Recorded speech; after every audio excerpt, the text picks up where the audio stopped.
সবার কাছে সহজলভ্য করা। কৃত্রিম বুদ্ধিমত্তাকে পারমাণবিক বোমার চেয়েও ভয়ঙ্কর বলে মন্তব্য করেছেন ডাক, টেলিযোগাযোগ ও তথ্য প্রতিমন্ত্রী জুনায়েদ আহমেদ পলক। বুধবার সকালে আগারগাঁওয়ে বাংলাদেশ কম্পিউটার কাউন্সিল অডিটোরিয়ামে আয়োজিত গভট ব্রেইন বা জি ব্রেইনের উদ্বোধনী অনুষ্ঠানে তিনি এমন মন্তব্য করেন।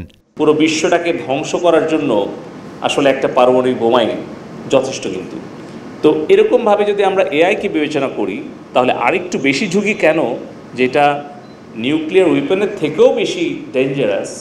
কারণ নিউক্লিয়ার উইপনকে লঞ্চ করতে হলে একজন মানুষের কমান্ড দিতে হচ্ছে, কিন্তু এআই আস্তে আস্তে নিজেরাই এমন শক্তিশালী হয়ে উঠছে যে হয়তো কোনো মানুষের নিয়ন্ত্রণের বাইরে, কোনো মানুষের কমান্ডের বাইরেও তারা নিজেরা নিজেদেরকে পরিচালিত করার সক্ষমতা এবং যোগ্যতা অর্জন করতে যাচ্ছে।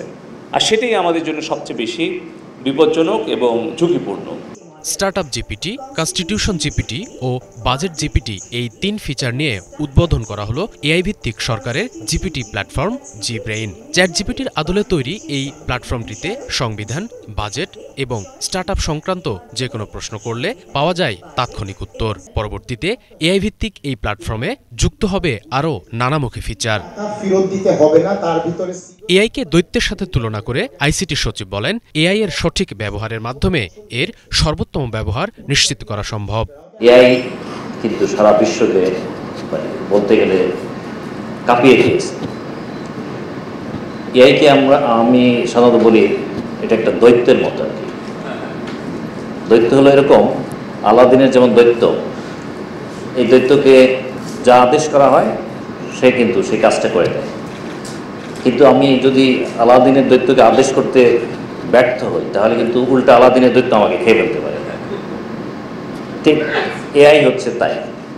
আমি যদি তাকে ব্যবহার করতে না জানি তাহলে কিন্তু সে আমার কাজ খেয়ে ফেলবে। তার কারণ হলো যে আমি যদি সেই পরিমাণ দক্ষতা অর্জন না করতে পারি তাহলে সে আমার যে দক্ষতা আছে সেটা সে রিপ্লেস করে ফেলবে। জি ব্রেইন হবে সঠিক এবং প্রিসাইজ তথ্যের নির্ভরযোগ্য ঠিকানা। ডিফারেন্স হলো একটা ব্রড আর একটা ডিপ। আমরা যদি গুগল টাইপের সার্চ আজকাল আউটডেটেড হয়ে যাচ্ছে এআই সার্চ আসার পরে, কারণ ওখানে কিওয়ার্ড ধরে সার্চ করতে হয়। AI can do what is known as semantic search. আমি এক্সাম্পল দিয়ে বলেছি। সো আমাদের জিনিসগুলা আর ভার্টিক্যাল ফর আমাদের কনস্টিটিউশন। যেমন আপনি যদি গুগলকে আমাদের সম্বন্ধে জিজ্ঞেস করেন, ওর নলেজ বেস হলো সারা দুনিয়া। আমাদের নলেজ বেস হলো ডিপ অন আওয়ার কনসার্নস, আমাদের ডেটা, আমাদের ল, আমাদের স্টার্টআপ ফান্ডিং সোর্সেস। সো আমাদেরটা অনেক বেশি অ্যাকুরেট। ২৫ লক্ষ টাকা উদ্ভাবনী অনুদানের খরচে তৈরি কৃত্রিম বুদ্ধিমত্তা ভিত্তিক জিপিটি প্ল্যাটফর্ম জি ব্রেইনকে দেশের বিশ্বমানের ডেটা সেন্টারে হোস্ট করা হবে।